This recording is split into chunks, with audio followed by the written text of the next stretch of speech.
दोस्तों, आज की जो सच्ची घटना है, लखनऊ का गांव लगता है, वहाँ की है। शीतल दुल्हन बनी बैठी रहती है। उसका दूल्हा विनय कमरे में आता है, क्योंकि आज जाहिर सी बात है, उन दोनों के शादी की पहली रात है, रस्म है और रस्म तो निभानी ही है।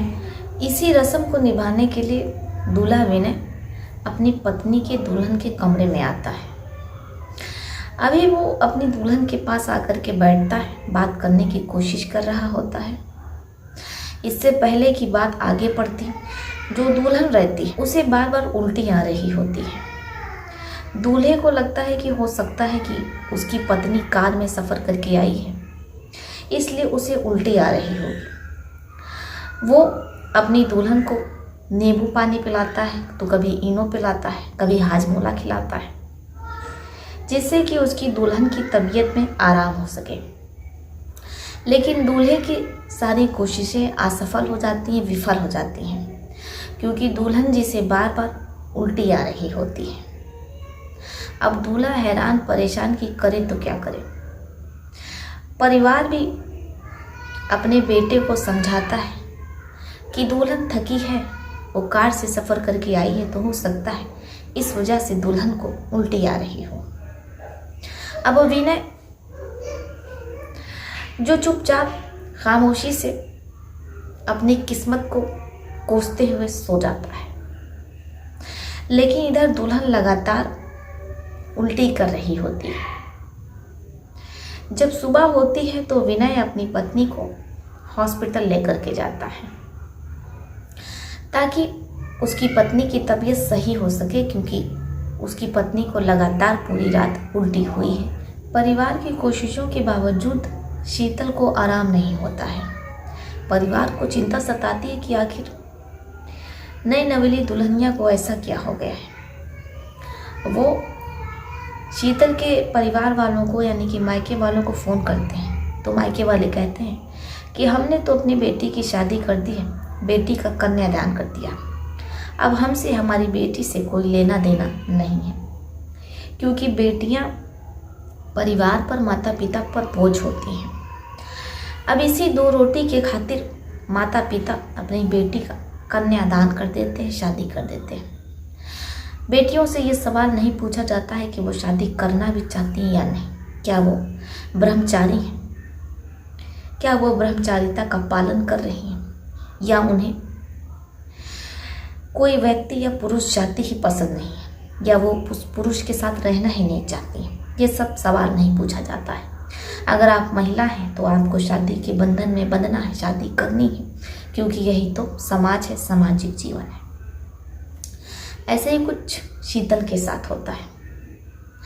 शीतल, जिसके माता पिता अपनी बेटी की शादी कर देते हैं और अब तो उसका वो कन्यादान कर दिए हैं, बेटी जिए या मरे क्या फ़र्क पड़ता है। ससुराल वाले बार बार पूछ रहे होते हैं कि आपकी बेटी की तबीयत आखिर इतनी क्यों ख़राब है, हमारा बेटा उसे हॉस्पिटल लेकर के गया है, वो रात भर उल्टी कर रही थी।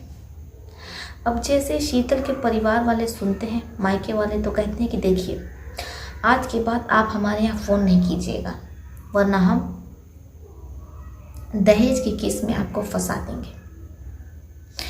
जैसे ही ससुराल वाले ये सुनते हैं तो वो काफ़ी ज़्यादा डर जाते हैं, क्योंकि एक और ना जाने दुल्हन को क्या हुआ है, दूसरी ओर शीतल के परिवार वालों का असली रंग रूप सामने आ जाता है। वो करें तो क्या करें, क्योंकि शादी हो गई है। इधर विनय अपनी पत्नी को, अपनी नई नवेली दुल्हन को लेकर के हॉस्पिटल में रहता है।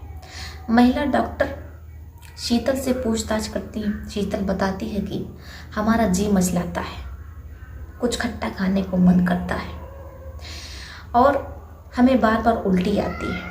महिला डॉक्टर सुरभि पांडे जब ये सुनते हैं तो वो शीतल की सोनोग्राफी करवाती है। जैसे ही रिपोर्ट आती है, सुरभि पांडे विनय के पास आते हैं और कहती हैं कि मुबारक हो, आपकी पत्नी पेट से है, आप जल्द ही पिता बनने वाले हैं। अब जैसे ही विनय ये सुनता है तो उसके पैरों तले ज़मीन खिसक जाती है। विनय सुरभि पांडे से कहता है कि डॉक्टर साहब, हमारी शादी को हुए सिर्फ 15 दिन ही हो रहे हैं भला ऐसे में हमारी पत्नी पेट से कैसे हो सकती है।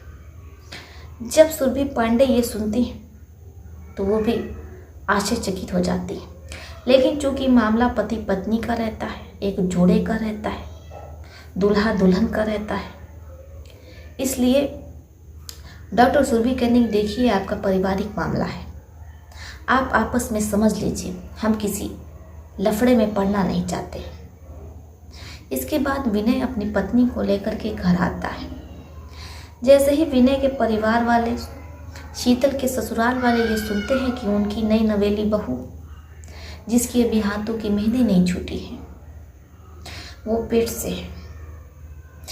जब ये बात परिवार को पता चलती है तो परिवार भड़क जाता है और वो शीतल के मायके वालों को फ़ोन लगाता है और कहता है कि आपकी बेटी पेट से थी, आपने जब आपकी बेटी पेट से थी तो हमारे बेटे की ज़िंदगी क्यों बर्बाद की, आपने हमारे बेटे से शादी क्यों करवाई, हम आप पर केस कर सकते हैं धोखाधड़ी का। जो शीतल के परिवार वाले रहते हैं वो कहते हैं कि ठीक है, आपको जो करना है कर लीजिए, लेकिन हम आप पर उल्टा केस कर देंगे दहेज उत्पीड़न का, तो आपका पूरा परिवार जेल में सलाखों के पीछे अपनी सज़ा काट रहा होगा। इसलिए आज के बाद आप हमारे पास फ़ोन नहीं कीजिए, हमारा आप लोगों से कोई लेना देना नहीं है। हमने अपने बेटे को दहेज दिया, उसका कन्यादान किया, यहाँ से हमारी बेटी से रिश्ता ख़त्म होता है। अब आप लोग समझ लीजिए कि उसके साथ क्या करना है, उसका क्या होगा, लेकिन यहाँ दोबारा फ़ोन नहीं आना चाहिए। शीतल के परिवार वाले, दूल्हा हैरान परेशान कि करें तो क्या करें। उन्हें कुछ समझ में नहीं आ रहा था कि आखिर नई नवेली दुल्हन पेट से कैसे है। अब परिवार अपनी बहू से विनती करता है, विनम्रता से पूछता है कि आखिर तुम्हारे साथ ऐसा कैसे हुआ, तुम पेट से कैसे हो गई। शुरू में तो शीतल आनाकानी करती है, लेकिन जब ससुराल वाले दबाव बनाते हैं, बार बार पूछ रहे होते हैं, शीतल ससुराल वालों को बताना शुरू करती है। ससुराल वालों के पैरों तले ज़मीन खिसक जाती है। शीतल कहती है कि एक दिन मैं अकेले कमरे में सो रही थी, बगल वाले कमरे में मेरे मम्मी पापा सो रहे थे, मेरी मंगनी हो चुकी थी विनय से। तभी मेरा भाई कमरे में आता है। मैं अपने भाई से पूछती हूँ कि क्या बात है, आप कमरे में क्या कर रहे हैं, आपको कुछ चाहिए। इससे पहले कि मैं कुछ समझ पाती, मेरा भाई मेरे हाथ पैर को बांध देता, मेरे साथ वो सब कुछ करने लगता है जो कि एक पति अपनी पत्नी के साथ करता है। मेरी इज्जत लूट रही होती है, लेकिन मैं खामोश रहती हूँ, क्योंकि मेरा भाई जो अपने होशो हवास में नहीं था, वो आपे से बाहर हो चुका था। मुझे ये डर लग रहा था कि अगर मैं आवाज़ करूँगी, अपने भाई का विरोध करूँगी, तो कहीं ऐसा ना हो कि मेरा भाई मुझे जान से मार दे। इसलिए मैं खामोश रही और उसे वो सब कुछ करने दिया जो कि वो कर रहा था, करना चाह रहा था। जब मेरे भाई का मन भर गया तो वो वहाँ से चला गया। मुझे ये डर लग रहा था कि कहीं मैं पेट से ना हो जाऊं। मैंने अपने माता पिता को पूरी बात बताई, लेकिन मेरे मम्मी पापा ने मुझसे कहा कि देखो अब तुम्हारी मंगनी हो गई है, सब कुछ सही हो जाएगा, इसलिए तुम परेशान ना हो। मेरे भाई ने भी मुझसे यही कहा, तुम्हारी तो मंगनी हो गई है, कुछ ही दिनों में तुम विदा होकर अपने पति के घर चली जाओगी, किसी को कुछ पता नहीं चलेगा।